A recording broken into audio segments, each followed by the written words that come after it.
Bonjour, Université d'été du MEDEF, 20e anniversaire, la France dans 20 ans, l'entreprise dans 20 ans, le monde dans 20 ans. Bonsoir Eric Cobast. Bonsoir Denis. Quel plaisir de vous entendre. Bon, Je ne vais pas pouvoir faire plus court. Merci à vous. Merci beaucoup.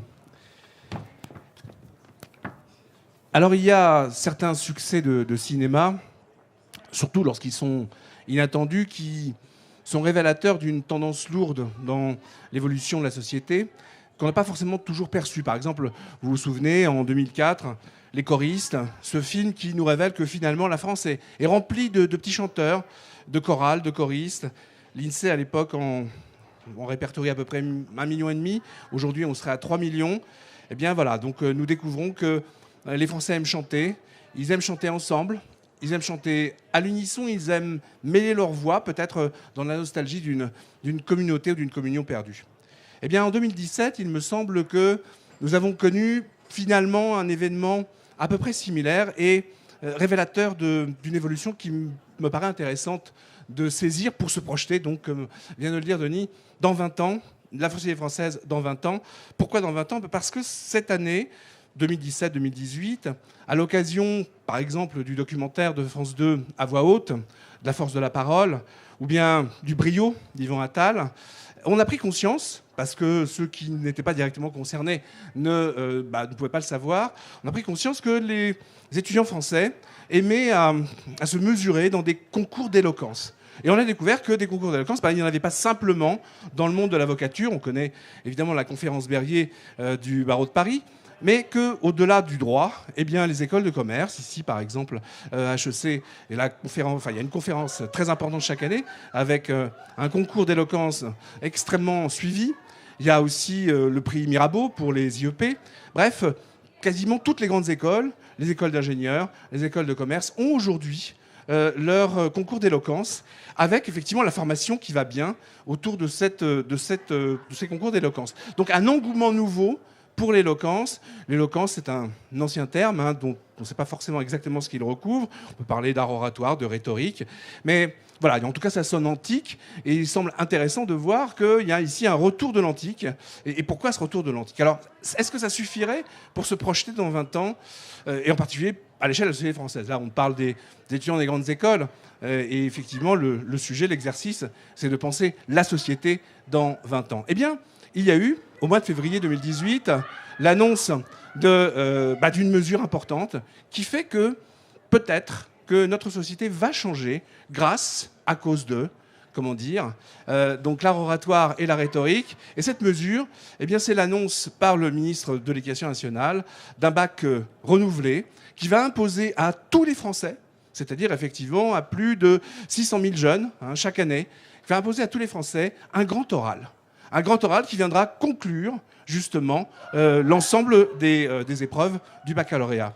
Alors, ce grand oral auquel il faudra se préparer, est-ce qu'il ne nous donne pas peut-être raison de croire, d'espérer, de se projeter au fond dans une société française renouvelée avec, pourquoi pas, des citoyens orateurs ? Alors ce sont ces citoyens orateurs que j'aimerais vous faire découvrir aujourd'hui, 20 ans en avance, histoire de voir que finalement, eh bien, en effet, le futur peut être souhaitable et désirable, comme le disait donc un ami tout à l'heure.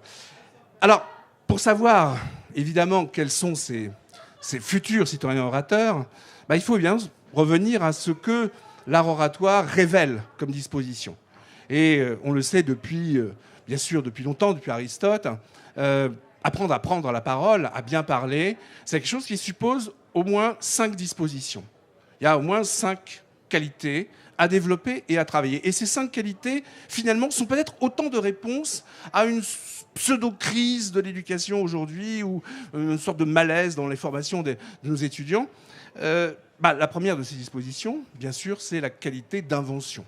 L'invention, c'est le fait de pouvoir trouver des formules, trouver des mots adéquats, jouer avec les mots, jouer et jouir de ces mots, justement, retrouver le sens des mots et surtout sortir de ce que Nietzsche appelait la grégarité de la répétition du langage. Et c'est vrai qu'on entend partout se plaindre de ce que le langage est appauvri, de ce que tout le monde parle de la même manière, une sorte de platitude lexicale et syntaxique. Eh bien, voilà, pour toucher, pour avoir un impact oratoire, il faut trouver des mots neufs, Il faut retrouver en quelque sorte cette fonction poétique du langage, en tout cas avoir une approche plus sensible, sensuelle, évidemment, de la langue. L'invention, c'est fondamental. C'est aussi une invention sur la manière d'utiliser les mots, ça s'appelle les figures. Alors certaines figures sont bien connues, pourquoi ne pas en inventer d'autres?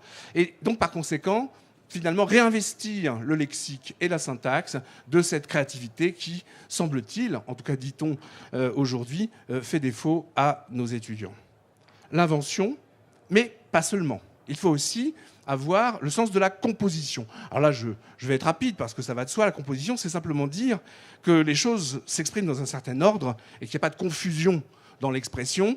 On doit, pour pouvoir être efficace, organiser, bien sûr, les arguments, les lier logiquement les uns aux autres, les lier selon des logiques croissantes, décroissantes. Oh, il y a des problèmes qui sont souvent posés dans les grands oraux, des grands concours aujourd'hui de recrutement de l'État. Par exemple, la question qui était posée par Homère à Nestor, le général donc grec après l'Iliade, qui disposait de 3 types de troupes. Il avait des soldats très mal préparés, il avait des soldats moyennement aguerris, et puis il avait des troupes d'élite. Et la question qui était posée, c'est finalement, Nestor, dans quel ordre je dois disposer mes hommes pour qu'ils soient le plus efficaces possible? Spontanément, croyez mon expérience, un étudiant sur 2 vous répond, d'abord on met les troupes d'élite, après les médiocres, et puis bon, à la fin, on laisse les mauvais, comme ça, de toute façon, on fait comme ça le travail difficile. Donc voilà, c'est une sorte de décrescendo. L'autre moitié va vous répondre, on met d'abord les mauvais. Alors eux, c'est les progressistes, hein, ils ont le sens du progrès et on doit s'améliorer. Donc d'abord les mauvais qu'on sacrifie, ensuite les moyens qui vont un peu tenir, et puis enfin la garde meurt justement. Et en ne se rendant peut-être pas, mais en tout cas elle meurt. Eh bien ces 2 ordres sont fautifs, sont mauvais. Nestor va répondre, ça marche pas ça. Ça marche pas parce que, par exemple dans un discours, si je commence par un argument très percutant et qu'ensuite je termine par quelque chose de faible, je vais perdre au moment de la conclusion mon auditoire. Si je commence par quelque chose de faible, de toute façon, je ne vais pas le perdre parce que je ne vais pas le conquérir. Donc de toute manière, c'est fini, c'est mort. Donc la seule façon d'organiser de manière efficace son argumentation, c'est d'abord évidemment d'aller chercher l'auditoire, c'est effectivement mettre en avant les troupes d'élite, c'est la captation de la bienveillance, la captatio benevolentiae, comme on dit en anglais. Eh bien, donc cette captation de la bienveillance, qui ensuite va être suivie de quoi? Des mauvais. Parce qu'effectivement, on est sous le choc du brio, justement, de l'orateur et de son introduction. Donc, on peut avaler les arguments médiocres ou fautifs. Et puis ensuite, grâce à une stratégie que connaissent parfois certains candidats qui aiment toujours à passer derrière un plus mauvais qu'eux, on va avoir une optimisation de la médiocrité. Parce que derrière des mauvais, les médiocres ont l'air excellents. C'est la meilleure façon d'organiser son discours. Alors on pouvait dire, mais il faut mieux être excellent du début à la fin. Non, parce que c'est pas supportable à l'auditoire. Il faut que l'attention puisse se reposer. Il faut qu'on puisse rêver un peu. Il faut qu'on puisse ne pas écouter. On ne peut pas écouter de manière intensive quelqu'un parler plus de 20 à 25 minutes. Voilà un exemple de cet art de la composition, qui est un art, finalement, auquel nos étudiants vont être familiarisés, certainement, grâce à cette démocratisation de l'art oratoire. Et puis, il y a aussi ce qu'on appelle l'élocution. Bon, là, c'est évidemment beaucoup plus facile et évident. Il faut apprendre à se réapproprier la langue, dans sa dimension vocale. Rousseau disait que le français avait perdu progressivement de sa saveur parce qu'il était devenu atone. Et il disait, nous n'avons qu'une langue qui se parle dans le bourdonnement des divans. Et c'était extrêmement méprisant de sa part. Et il opposait cette langue, finalement, atone, aux langues accentuées, les belles langues accentuées de l'Antiquité, le grec, le latin, qui étaient faites justement pour interpeller sur l'agora ou interpeller sur le forum. Retrouver le sens de l'accent, retrouver le sens de la voix. L'éloquence, c'était évidemment quelque chose qui reposait sur l'élocution. Et puis, 2 autres qualités qui sont plus intéressantes encore, parce que là, pour le coup, on n'est pas vraiment surpris. L'art oratoire, ça suppose d'abord d'entretenir sa mémoire. Pourquoi ça suppose d'entretenir sa mémoire? Tout simplement parce que lorsqu'on parle à un auditoire, on s'adresse à lui, on le regarde, on observe ses réactions.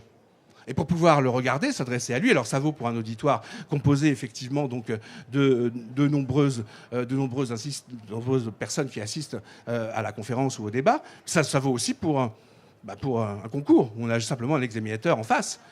Quand on parle à quelqu'un, on le regarde. On le regarde dans les yeux, on ne fuit pas son regard et on établit un contact par les yeux, par le regard. Je ne pourrais pas vous regarder si je lisais en même temps mes notes. D'ailleurs, mes notes, vous voyez, voilà, je les jette. Ça ne sert à rien. Il faut d'abord avoir la mémoire et apprendre. Apprendre à l'avance ce que l'on va dire. Donc c'est intéressant parce qu'on reproche, là aussi, beaucoup à nos jeunes étudiants de ne plus avoir le sens du par cœur, de ne plus connaître des vers, de ne plus connaître... Voilà. On dit qu'il y a un déficit de la mémoire, les nouvelles technologies nous ont rendus amnésiques. Et bien grâce à la rhétorique, on va reconquérir cette mémoire, retrouver effectivement le sens du souvenir. Et puis enfin, il reste une cinquième dimension, une cinquième discipline, si j'ose dire, qui est sans doute peut-être la plus complexe. Les anciens avaient l'habitude d'ajouter à ces 4 types d'enseignement ce qu'ils appelaient l'actio, l'action. C'était rappeler que finalement, quand quelqu'un parle, ce n'est pas une voix qu'on entend, c'est un corps qui parle. C'est toujours une incarnation qui s'exprime vocalement. Ça veut dire quoi? Ça veut dire qu'il faut habiter l'espace. Il faut effectivement donc porter justement avec son corps sa parole. Alors bien sûr, ça peut ressembler au travail de l'acteur, bien évidemment, mais c'est aussi rappeler que effectivement, la parole, c'est quelque chose de charnel et que c'est quelque chose qui établit une relation charnelle entre quelqu'un qui parle et puis d'autres qui écoutent. Alors ces 5 piliers, je l'avais appelé dans un article, les 5 piliers de la sagesse rhétorique, ces 5 piliers de la sagesse rhétorique, il me semble qu'ils convergent pour offrir à nos étudiants de demain, à nos enfants de demain, des qualités nouvelles et qui nous permettront peut-être de battre en brèche tous les clichés plus ou moins agréables qu'on entend aujourd'hui sur cette jeunesse qui ceci, qui cela, qui n'a plus d'orthographe, blablabla. L'art oratoire suppose, pour être efficace, et c'est finalement la conséquence de tout ce que je viens de dire, une extraordinaire attention à l'autre. C'est-à-dire que celui qui parle ne parlera efficacement que s'il est capable d'écouter. Alors il écoute. L'écoute, elle se situe à quel moment? Il écoute avant. Il écoute parce qu'il se renseigne sur son auditoire. À qui vais-je parler? Et on ne parle pas de la même façon en fonction de la nature de l'auditoire. Donc, connaître celui à qui on parle. Déjà s'intéresser à lui. Mais là où c'est encore plus intéressant et peut-être plus exigeant, c'est une écoute, j'allais dire une écoute dynamique, une écoute en action, une écoute en acte. Parce qu'on doit écouter à chaque instant, à travers les réactions des gens à qui on s'adresse, s'ils s'ennuient, si l'argument qu'on vient d'utiliser est percutant, si au contraire, effectivement, il tombe à plat. Et alors s'il est percutant, qu'est-ce qu'on va faire? On va en rajouter, on va développer. Si ça tombe à plat, on va rapidement passer à autre chose. L'écoute, c'est la clé, justement, de l'art oratoire. Donc apprendre à s'écouter. Le citoyen de demain, grâce au grand oral de Jean-Michel Blanquer, eh bien, il saura mieux écouter ceux à qui il parle. Et puis, il y a aussi, effectivement, une approche du langage qui est assez fonctionnaliste. C'est-à-dire que s'interroger sur les effets du langage, sur la façon de persuader, de convaincre, c'est prendre conscience du pouvoir des mots. Et que ce pouvoir de, qui est un pouvoir d'informer, d'exprimer, de séduire, ouvre sur un pouvoir sûr. Un pouvoir sur peut-être ceux qui écoutent, un pouvoir sur ceux, effectivement, donc, auxquels on s'adresse. Et donc, c'est rendre ce citoyen orateur conscient des effets de domination qu'il y a à travers la parole séductrice. Parce que lui-même les aura exercés, il sera armé pour ne pas en être la victime. Alors, vous voyez, il me semble qu'il est assez facile de se projeter en étant dans un monde parfait et se dire que tous nos jeunes Français passant par la discipline oratoire auront peut-être la chance de faire mentir un certain nombre d'oiseaux de mauvais augure qui aujourd'hui déplorent une jeunesse égoïste, qui déplorent des étudiants, y compris dans les grandes écoles, puisque moi c'est mon métier, donc je l'entends tous les jours. Nos étudiants des grandes écoles n'auraient plus d'orthographe. Quelle horreur! Eh bien, grâce à la rhétorique, alors vous allez me dire c'est l'oral, donc c'est pas l'écrit. Oui, mais l'oral ramène à l'écrit. Sans oral, il n'y a pas d'écrit. Marc Fumaroli rappelait que la grande éloquence avait nourri la grande littérature. Bref, grâce donc au retour de la rhétorique, à ce retour prévisible et très étonnant, eh bien, les jeunes de demain, les futurs citoyens de demain, vont faire mentir tous ceux qui les dénigrent aujourd'hui. Merci de votre attention.